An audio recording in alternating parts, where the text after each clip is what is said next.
حضرت جنید بغدادي رحمت الله علیه دا لوی پهلوان دی، د بادشاه پهلوان دی. د بادشاه د ده مقابله چا نشوه کولی.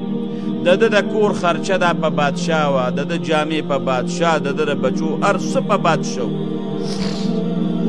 بادشاه اعلان وکړ وی څوک شته چې زما د جنید مقابله وکړي، او که چا د جنید مقابله وکړه او دی یې راوپرځو هغه له به دومره انعام ورکوم، د هغه د یو کال خرچه د هغه د کور به م زه ورکوم.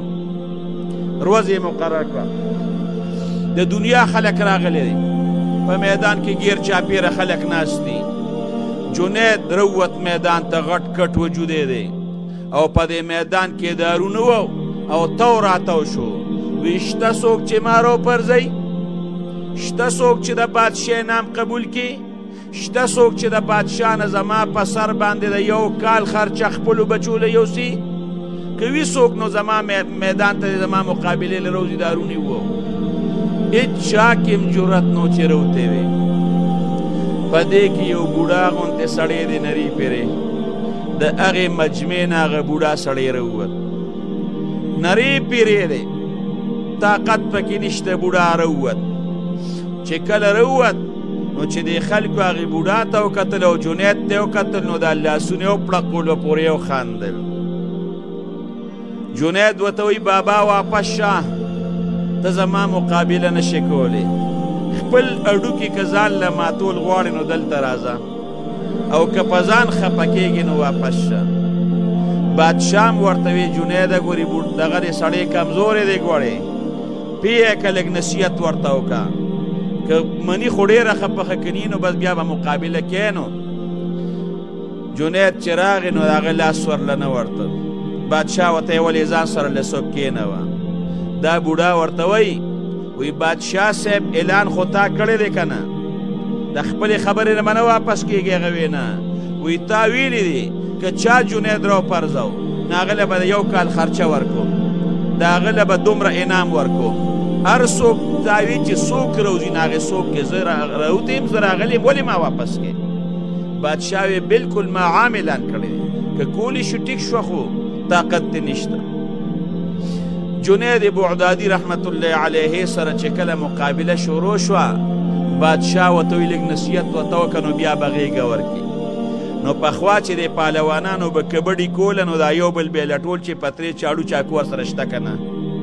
نو دې بوډا وله په غوږ کې ورته وی ورېږه وی زما خبره واوره جنید ته وی. وی زما دې په الله قسم چې زه د رسول الله مبارک په نوسو کې راځم سید ما، زما بچی د رسول الله مبارک په اولاد کې راځي.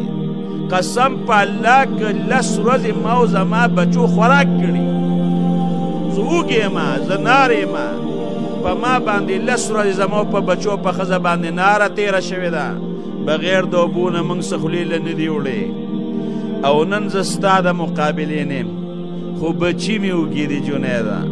نو که تا ما ته ځان راوغورځو او ما ته د یو کال خرچه بادشاه راکه نو یو کال خو زما د بچي خوراک وکړي که نه، او که تا زه راوغورځولم په ورځ د محشر او د قیامت به زما نیکه له اخر جواب څه ورکې؟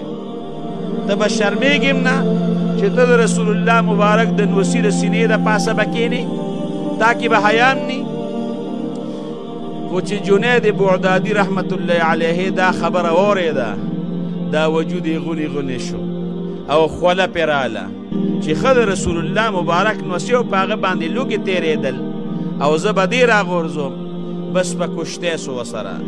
هغه ظاهري باطني زور یې نه استعمالو، هغه ظاهري چل ولې یې کو چې بادشاه را باندې پوی نشي، بس ځان یې ورته راوغورځو. هغه بوډا یې په دې سینه د پاسه کېناست، خلکو لاسونه وپړکول، جنید پسې خنداګانې وشوې. هغه بین الاقوامي عزت د بادشاه په دغه دربار کې چې کم قدر و، هغې بیله د رسول الله مبارک د اولاد دپاره چې هغې بیله خلکو خنداګانې کولې، کور ورپسې بچو ښځو خاندل، بادشاه ورته سپکې ډیټې وې. خو چې د شپې وده شو، نبي کریم صلی الله علیه و آله وسلم ورته په خوب کې راغی. جنیده زما په خاطر د خپل عزت بیللی دی، زما په خاطر د خپل مال او دولت بیله د بادشاه سره باندې بند شو، خو د پهلوانانو په لیست کې ستا نوم لیکلی و د هغې نه ختم شو او رب ذوالجلال ستا نوم دا د اولیاء الله په لیست کې ولیکل